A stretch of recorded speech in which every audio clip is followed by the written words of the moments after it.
হয় চাওক, অসম কেবিনেটে এটা ঐতিহাসিক সিদ্ধান্ত এটা লৈছে যে গো মাংস কোনোবা ৰাজহুৱা অনুষ্ঠান বা কোনোবা ৰেষ্টুৰেণ্ট হোটেলত নিষিদ্ধ কৰিছে।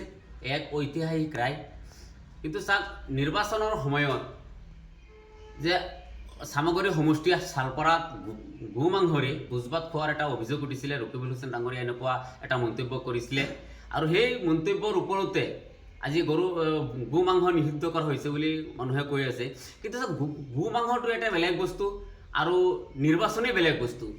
নিৰ্বাচনৰ সময়ত বিভিন্নজনে, বিভিন্ন নেতাই বা বিভিন্ন ৰাজনৈতিক দলে বিভিন্ন ধৰণৰ মন্তব্য কৰে নিজৰ ৰাজনৈতিক মুনাফাৰ কাৰণে, নিজৰ ক্ষমতাৰ লাভৰ কাৰণে। আৰু সেই মন্তব্যসমূহ যদি অসম চৰকাৰে যদি নি পেলাই যদি সাধাৰণ মানুহৰ ওপৰত যদি প্ৰয়োগ কৰে, তেতিয়া এয়া নিশ্চয় ভাল নহয়।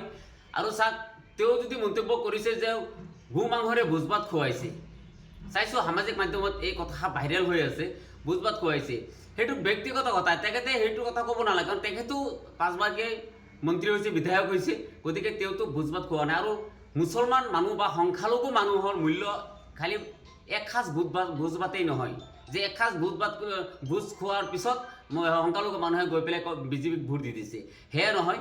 কাৰণ এয়া হ'ল ৰাজনীতিক কথা, আৰু ৰাজনীতিক ক্ষেত্ৰত বিভিন্ন ধৰণৰ কথাই হয়। সেইবোৰ কথা মুখ্যমন্ত্ৰী মহোদয়ে অসমৰ সৰ্বসৰ্বা হৈ পেলাই যদি এইবোৰ কথা ধৰি ৰাখে, তেতিয়াহ'লে এয়া বেয়া বুজায়। কাৰণ মুখ্যমন্ত্ৰী মহোদয়ে এটা জাতি বা এটা কমৰ এটা খোৱা বস্তুৰ ওপৰতে এনেকৈ হঠকাৰী এখন সিদ্ধান্ত লোৱাটো নিশ্চয় গ্ৰহণযোগ্য হোৱা নাই। কাৰণ ৰাজনীতি মুনাফাৰ কাৰণে তেওঁলোকে যিকোনো বকিব পাৰে। যদি মুখ্যমন্ত্ৰীয়ে যদি কৈছে, যদি বিজেপিয়ে যদি কংগ্ৰেছৰ বিৰুদ্ধে কৈছে, কংগ্ৰেছে বিজেপিৰ বিৰুদ্ধে কৈছে, বা বিভিন্ন দল সংগঠনে বিভিন্ন ধৰণে কৈছে, কিন্তু সেই কথাবোৰ বেলেগ কথা। আৰু মানুহৰ যি খাদ্য সামগ্ৰী আছে, এই খাদ্য সামগ্ৰীৰ ওপৰত এনেকৈ এটা নিষেধাজ্ঞা লগোৱা, এই নিষেধাজ্ঞা বুলি ক'ব লাগিব, কাৰণ এনেকুৱা এটা সিদ্ধান্ত লোৱা নিশ্চয় ভাল হোৱা নাই। নিশ্চয় এয়া এটা হঠকাৰী সিদ্ধান্ত লোৱা হৈছে। মুখ্যমন্ত্ৰী মহোদয়ক আহ্বান জনাম, গতিকে যদি ৰকিবুল হুছেইনৰ কথাতেই যদি আপুনি যদি এনেকুৱা সিদ্ধান্ত যদি লৈছে, তেতিয়াহ'লে এয়া ঠিক হোৱা নাই। কাৰণ ৰকিবুল হুছেইন ডাঙৰীয়াই কৈছিলে যে মুখ্যমন্ত্ৰীয়ে পদত্যাগ কৰিব লাগে, গতিকে আপুনি পদত্যাগটো কৰা নাই, বা বিভিন্ন সময়ত বিভিন্ন ধৰণৰ সিদ্ধান্তৰ বিৰুদ্ধে কথা কৈছিলে, গতিকে তেনেকুৱা সিদ্ধান্ত নিশ্চয় আপুনি লোৱা নাই। গতিকে এই কথাটো আপুনি এনেকৈ লগাব নালাগে, যিহেতু এটা কমৰ মানুহে এই খাদ্য বস্তু খায়। কাৰণ গাহৰি মাংস অভাতে চলি আছে, মানুহে খাই আছে, এইটো খোৱা বস্তু।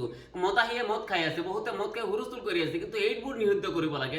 সেইবোৰ নিষিদ্ধ কৰি যি বস্তু মানুহে খাদ্য হিচাপে ব্যৱহাৰ কৰে, তাৰ ওপৰতে আপোনালোকে নিষেধাজ্ঞা লগাইছে, এয়া নিশ্চয় গ্ৰহণযোগ্য নহয়। ইয়াৰ ফলতে আপোনাৰ অসমৰ অৰ্থনৈতিক কিবা ক্ষতিসাধন হ'বনে? না, নিশ্চয় অৰ্থনৈতিক ক্ষতিসাধন হ'ব। কাৰণ আপুনি জানে, কিছুদিন আগতে যেতিয়া গো ৰপ্তানি বন্ধ হৈছিলে, তেতিয়া উজনি অসমত বহুত অসমীয়া মানুহ, খিলঞ্জীয়া অসমীয়া মানুহ ওলাই আহি পেলাই তেওঁলোকে প্ৰতিবাদো কৰিছে, ৰাস্তাত গৰুলৈকে উঠাই দিছে যে গো যাতে চালান এটা জিলাৰ পৰা আন এটা জিলালৈ যাতে ৰপ্তানি যাতে কৰিব পাৰে, তেনেকুৱা বন্ধ যাতে নকৰে। আৰু সেই মানুহে গৰু বিক্ৰী কৰি পেলাই নিজৰ পৰিয়াল পোহপাল দিয়ে, কোনোবাই ল'ৰা ছোৱালীৰ স্কুলৰ ফিজ দিয়ে, কোনোবাই বিয়া বাৰু সকাম হওক, বিভিন্ন ক্ষেত্ৰতে তেওঁলোকে গো ব্যৱহাৰ কৰে। কিন্তু গো মাংস নাখালেও কিন্তু সংখ্যালঘু মানুহৰ কোনো অসুবিধা নহয়, কাৰণ 20% মানুহে এনেও নাখায়। যি 80% মানুহে খায়, সেইখিনি খোৱা বাদ দিব, এইটো ডাঙৰ কথা নহয়। কিন্তু অৰ্থনৈতিক বহুত সমস্যা দেখা দিব, কাৰণ উজনি অসমৰ একাংশ মানুহৰ এই গো ব্যৱসায় বা গো পালনে তেওঁলোকৰ জীৱন জীৱিকা, এইটো আপোনালোকে গম পায় নিশ্চয়। আৰু তেনেকৈ যদি উজনি অসমত যদি তেওঁলোকে গোপালকসকলে যদি এনেকৈ যদি ক্ষতিসাধন যদি হয়, তেওঁলোকৰ এনেকুৱা যদি তেওঁলোকে এই মানে বিভিন্ন ধৰণৰ সমস্যাৰ সন্মুখীন হ'ব লাগে, আৰু তেওঁলোকে যদি সমস্যাৰ সন্মুখীন হ'ব লাগে, তেতিয়াহ'লে নিশ্চয় তেওঁলোকে চৰকাৰৰ বিৰুদ্ধে তেওঁলোকে কথা মাত মাতিবলৈ ওলাই আহিব, আৰু চৰকাৰ বিৰোধী হ'ব তেওঁলোক। যদিও তেওঁলোক যদি চৰকাৰৰ পক্ষত আছে, তেতিয়াহ'লেও আৰু চৰকাৰৰ পক্ষত হৈ নাথাকে, কাৰণ পেটৰ তাৰণাত তেওঁলোকে যিকোনো সময়তে যিকোনো আন্দোলন কৰিবলৈ তেওঁলোকে বাধ্য হ'ব।